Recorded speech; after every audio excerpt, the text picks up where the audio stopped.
This is the all-new 2014 Mitsubishi Pajero short wheelbase. And as you can see, it looks very much like the previous generation Mitsubishi Pajero short wheelbase. So what makes this car different? Well, apart from some cosmetic embellishments, the most important difference is the addition of a rear diff lock.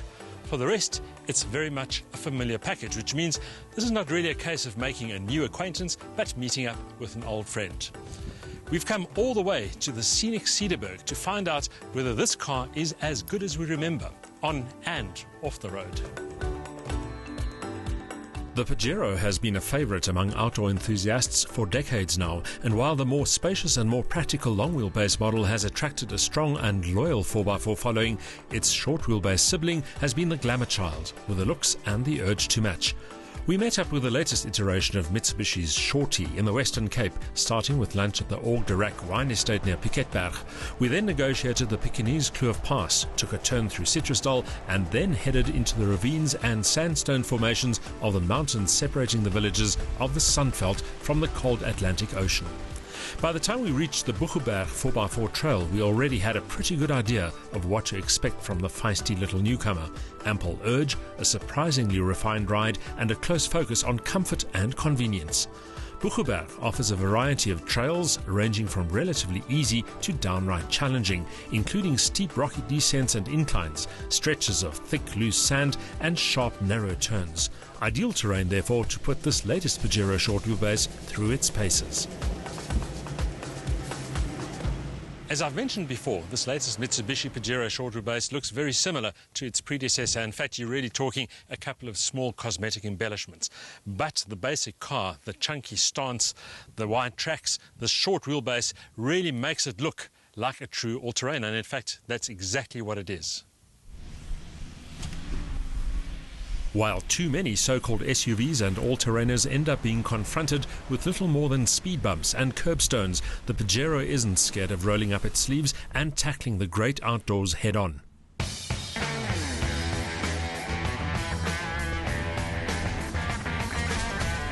That became patently clear on the Buchenberg trail, where the Pajero didn't get stuck once, despite some treacherously steep climbs over a combination of loose, sharp rocks and the kind of sand that can suck a 4x4 down all the way to its axles.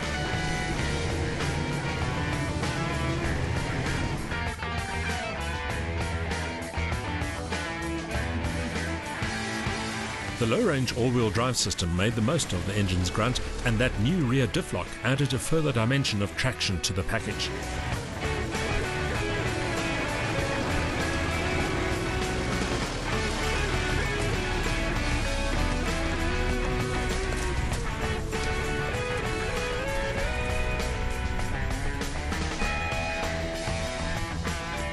But this SUV also shines on less challenging surfaces.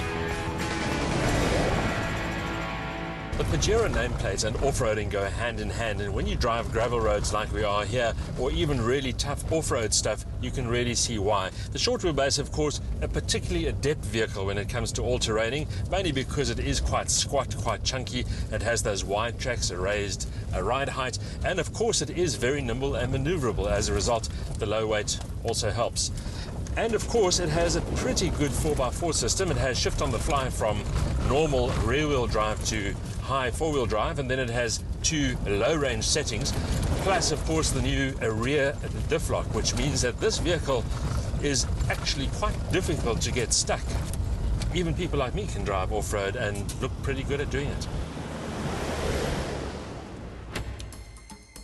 On the subject of looking good, the Pajero is a handsome little beast, particularly in short wheelbase guise. It doesn't share the long wheelbase version's clumsy rear aesthetics, and the overall impression is of a poised and competent off-road machine. That's especially true of this particular vehicle, which is a limited production Legends model.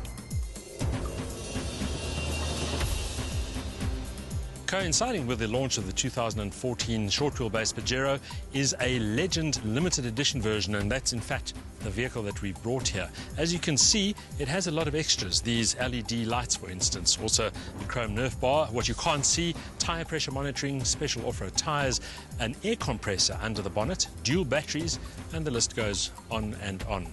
The value of all that kit is 50,000 Rand, Mitsubishi says, but it's only charging the 30 lucky buyers of these Legend models 30,000 Rand for the privilege, which sounds like a pretty good deal to me. But given that we've already got one and are driving it with some intent, I just wonder how many of these Legends are actually going to be brand new by the time they get sold. As it turns out, the Legends deal is even better than we were initially told, because Mitsubishi now values the extra kit at about 80,000 Rand, which means you get 50,000 Rand's worth of value for free. That alone should ensure that the first batch of short wheelbase Pajero Legend models sells like hotcakes. Of course, the Legends package also makes the Pajero look more purposeful. The thick nudge bar is beefy enough to take a real hammering, while the LED spotlights are super bright. That roof rack adds welcome extra stowage, but comes at the price of substantially more wind noise.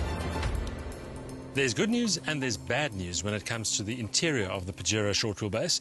The good news is that it's an opulent, luxurious place with all the bells and whistles, from Bluetooth and USB to aircon, cruise control.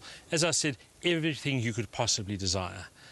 On the safety side, also comprehensive. 6 airbags, ABS, traction control, stability control, and those systems operate obviously primarily on-road, but also provide a safety envelope off the road. The bad news, though, is that it's a short wheelbase. So it has 2 doors only. Access to the rear isn't ideal. The rear is cramped, and it has, as you can see, a compromised boot. So this is really a 4x4 for couples, empty nesters, and individuals with an appetite for adventure and lifestyle. With the rear seats in position, there's only 290 litres of cargo space, which won't do for much more than weekend luggage. Fold the split rear bench seat flat, and the space on offer is boosted to 1,119 litres, which leaves seating for only 2 occupants. The plush cabin is more posh than pragmatic. Comprehensive instrumentation includes a central display that can show anything from direction, elevation and barometric pressure to consumption data, and even what music is playing.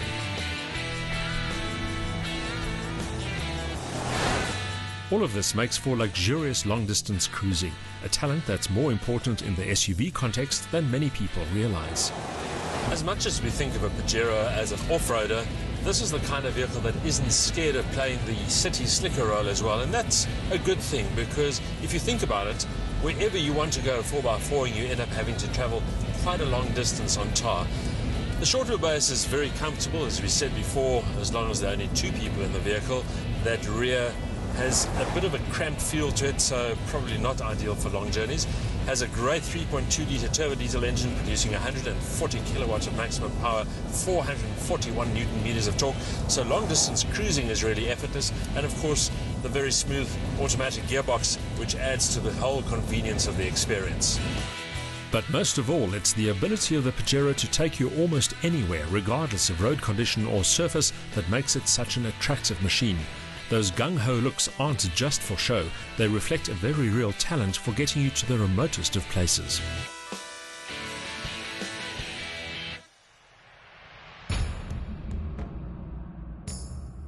That fact was underlined when we swapped the rocks and cliffs of the Buchenberg 4x4 trail for the sand of the dunes, a few kilometers inland from Lambert's Bay.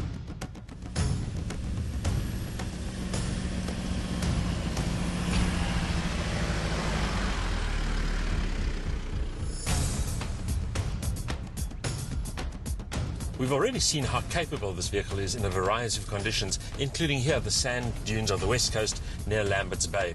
Now, issues like tyre pressures and driver skill obviously play a role, but the fact that this is a fairly lightweight vehicle, that it's short wheelbase, and also that it has a lusty 3.2 litre turbo diesel engine makes that this vehicle revels in these conditions. The Dunes is a real 4x4 playground, a place where the sandy access track is only an introduction to the vast sea of dunes that suddenly opens up around you.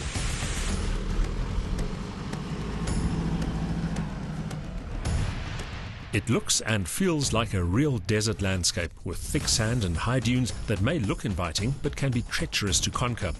The Pajero wasn't easily intimidated. There was no need to go racing through the sand. The all-wheel drive traction and the engine's low-down tractability allowed the shorty to simply glide over the sand. Plus, there was always enough muscle in reserve to push through the softer, deeper patches.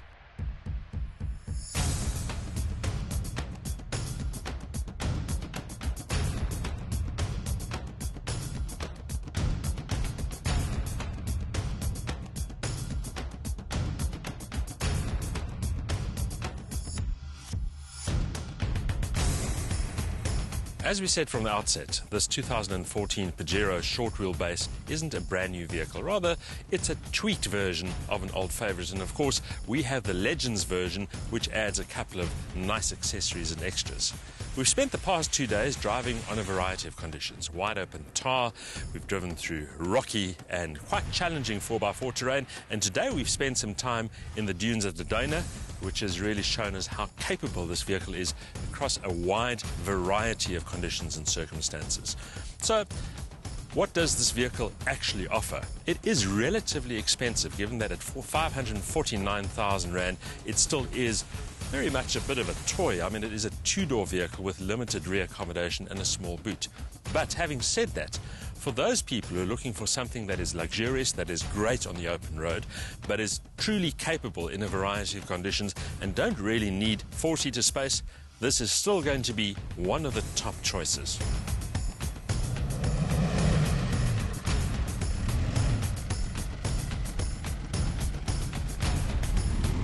Be it sand, rock, gravel or tar, the Mitsubishi Pajero short wheelbase takes it all in its stride, and it's that all-round competence that has made this SUV such an enduring go-anywhere favourite.